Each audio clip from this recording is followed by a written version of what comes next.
కాట్రేనికోన మండలం చెయ్యేరు గ్రామంలో స్వస్థ్ నారీ శాసక్తే పరివార్ కార్యక్రమం మహిళలకు పిల్లలకు ఆరోగ్య సంరక్షణ సేవల ద్వారా సాధికారత కల్పించే లక్ష్యంగా స్వస్థ నారి స్వసక్ పరివార్ అభియాన్ అనే కార్యక్రమానికి నరేంద్ర మోడీ శ్రీకారం చుట్టారు అని కాట్రేనికోన మండలం తెలుగుదేశం పార్టీ అధ్యక్షులు చెయ్యేరు గ్రామ సర్పంచ్ చెల్లి సురేష్ అన్నారు. శనివారం నరేంద్ర మోడీ పుట్టినరోజు వారోత్సవాల్లో భాగంగా చెయ్యేరు గ్రామంలో వైద్య శిబిరం ఏర్పాటు చేయడం జరిగింది. మహిళలు అధిక సంఖ్యలో పాల్గొన్నారు.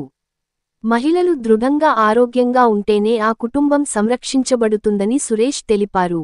ఈ వైద్య శిబిరం ఏర్పాటు చేసి హిమోగ్లోబిన్, రక్తపోటు, మధుమేహం, క్యాన్సర్, బీపీ, షుగర్, పిల్లల ఆరోగ్య పరీక్షలు వంటి సేవలు చేయడం జరిగింది. ఈ కార్యక్రమంలో గ్రామ TDP president Giddi Chantibabu, CHVV Satyanarayana, నీటి సంఘం డైరెక్టర్ యనమదల సత్య బాలాజీ, ఎంపీటీసీ 1 గుత్తుల సూర్య మహాలక్ష్మి శ్రీనివాస్, బూల శ్రీనివాస్, బొక్క శ్రీరాములు, కాట్రేనికోన పిహెచ్సి వైద్య సిబ్బంది చెయ్యేరు ఆశా వర్కర్స్ తదితరులు పాల్గొన్నారు. అది ముదిరిన తర్వాత నాకు ఇలా అనిపిస్తుందండి, నాకు ఇలా ఉంటుందంటే అది ముదిరిన తర్వాత మనకి ఇంకా ఏం చేయలేం. అందుకని ఏదైనా మొక్కగా ఉన్నప్పుడే దాన్ని మనం నరికేయాలి. అందుకని మీరు చిన్న గుట్కా, పాన్ పరాకు, చుట్ట నవలడం వీటిలో ఎక్కువ ఉంటది. ఈ లక్షణాలను బట్టి కూడా మనకి క్యాన్సర్ గా నిర్ధారించుకోవచ్చు. ముందు లక్షణాలు మనం బయట పెట్టగలిగితే అది క్యాన్సరా కాదా, మందులతో తగ్గుతుందా, లేదంటే ఇంకా హై క్వాలిటీ ట్రీట్మెంట్ ఏమైనా కావాల్సిందా అని చెప్పేసి మనం దానికి తగ్గ ట్రీట్మెంట్ అనేది తీసుకుంటాం. దాన్ని బట్టి మీరు ఏంటంటే ఖచ్చితంగా మీకు ఏదైనా లక్షణాలు ఉంటే ఖచ్చితంగా చెప్పండి అమ్మా, ఇబ్బంది లేదు. మా వాళ్ళు సర్వే చేస్తున్నారు NCD-CD 4.1 క్యాన్సర్ కి సంబంధించి. అందులో కూడా మీరు అడిగేదాన్ని బట్టి మీరు చెప్పారనుకోండి, సిగ్గుపడే అవసరం లేదు. మాకేం ఇప్పుడు వెళ్ళినప్పుడు మీరు ఏమంటున్నారంటే మాకేమీ లేదండి, బాగుంది అని పంపించేస్తున్నారు. ఇప్పుడు అలా కాకుండా ఏదైనా లక్షణం అడిగినా నాకు ఇలా పుండు ఉందండి, నాకు ఇలాగ వైట్ అవుతుంది, బ్లీడ్ అవుతుంది, రొమ్ములో కింద గడ్డ కింద తగిలింది అన్నప్పుడు మీకు చిన్నమొరల నుంచి పాలు గారిని అటువంటి ఏమన్నా చెప్పారనుకోండి, లక్షణం చెప్తే ఏమవుతుందంటే దానికి సంబంధించిన వైద్యం అనేది జరుగుద్ది, డయాగ్నోసిస్ అనేది చేయగలుగుతాం. అలా కాకుండా మీరు లేదండి అంటే అక్కడ క్వాలిటీ ఉండదు. అందుకని చెప్పేసి మీకు ఏదైనా లక్షణం కనిపించినప్పుడు వెంటనే చెప్పడం అనేది పద్ధతి. దాని గురించి ఈ 3 రకాల మహిళలు ఎదుర్కొన్నటువంటి సమస్యలు, అలాగే వైద్యం పూర్తి సహకారంతో అందాలన్న ఉద్దేశంతో మరి నరేంద్ర మోడీ గారు ఆయన బర్త్డే రోజున తీసుకున్నటువంటి నిర్ణయం, మరి ఆ రోజు నుంచి కూడా పలు సేవా కార్యక్రమాలు, వైద్య సేవలు కూడా ప్రతి గ్రామంలో జరుగుతున్నాయి. మరి నిన్న చెయ్యేరు 1లో జరగడం జరిగింది. మరి ఇక్కడైతే పబ్లిక్ బాగానే వచ్చారు. అయితే ప్రతి ఒక్కరూ కూడా గవర్నమెంట్ పెట్టి ప్రోగ్రామ్ని మరి కొంచెం చులకనగా చూసి చాలా మంది ఉపయోగించుకోవట్లేదు.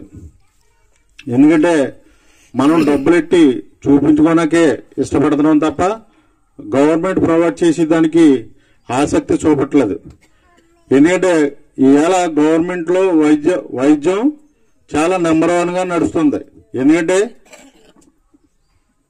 ఏదైతే మరి కాస్ట్లీ మెడిసిన్స్, అలాగే ల్యాబ్లు, అలాగే స్కానింగ్లు ప్రతిదీ కూడా గవర్నమెంట్ హాస్పిటల్లో ప్రొవైడ్ చేసి మరి గవర్నమెంట్ని మరి పేదలకి బాగా దగ్గరగా తీసుకెళ్లాలి వైద్యాన్ని అనే ఆలోచనతోటి ప్రతి హాస్పిటల్లో కూడా ఈ నెలకొల్పడం జరిగింది. మరి అవన్నీ కూడా ఆ వైద్యాన్ని మనం ఉపయోగించుకోవడంలో మందే. ఎందుకంటే గవర్నమెంట్ మీకు వైద్య సేవలు దగ్గరగా చేయాలి పేద ప్రజలందరికీ కూడా అన్న ఆలోచనతోటి మరి మంచి మంచి కార్యక్రమాలు చేసుకుంటూ, అలాగే మరి ఇదే వైద్యం ఏ హాస్పిటల్ కన్నా వెళ్ళి చేయించుకోవాలంటే ఇక్కడ ఎన్ని టెస్టులు పెట్టారు, దగ్గర బీపీ, షుగరు, ఇప్పుడు డాక్టర్ గారు అన్ని విషయాలు చెప్పారు.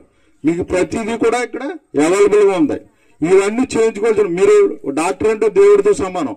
మీరు డాక్టర్ దగ్గరికి వెళ్ళినప్పుడు మీకున్న ప్రాబ్లమ్స్ ధైర్యంగా ఒక బిడ్డతోటి మరి దేవుడితో ఎలా మాట్లాడతారో అలాగే డాక్టర్ గారితో ధైర్యంగా చెప్పుకుని చాలా మంది జబ్బులు చాలా బాగుంది సార్, బాగుంది. డాక్టర్ గారు అడుగుతారు ఎలా ఉందమ్మా ఈ ఫీడ్ ఎలా ఉంది, లేకపోతే మీకు ఏంటి అసలు ఏ ప్రాబ్లం అంటే చాలా మంది దాసేసి చాలా బాగుందని అంటారు. కానీ అది కరెక్ట్ కాదు. డాక్టర్ గారి దగ్గరికి వెళ్ళినప్పుడు మీ యొక్క సమస్యలు స్పష్టంగా చెప్పుకుని మీ ప్రాబ్లం చెప్పుకుంటే అది ఏమాత్రం థర్డ్ బేస్ లో ఉన్న సెకండ్ బేస్ లో ఉన్న డాక్టర్ గారు కాపాడడానికి చాలా సులభవంతరంగా అవుతుంది. ఎందుకంటే మీరు అంతా అయిపోయిన తర్వాత వెళ్ళి డాక్టర్ గారు వల్ల అవ్వలేదు, ఇల్లంగానే అవ్వలేదు, మళ్ళీ ఆ డాక్టర్ గారు మారుస్తారు, మళ్ళీ వేరే డాక్టర్ గారి దగ్గరికి వెళ్తారు. అంతా అయిపోయిన తర్వాత వాళ్ళు మాత్రం ఏమన్నా భగవంతులా? వాళ్ళు చదువుకున్న మెడిసిన్, వాళ్ళు చదువుకున్న దాన్ని మీ మీద ఉపయోగిస్తారు. అది ఎప్పుడు ఇన్ టైంలో వెళ్తే అది మీకు ఉపయోగపడదు, ఆ డాక్టర్ గారు కూడా మంచి పేరు వస్తుంది.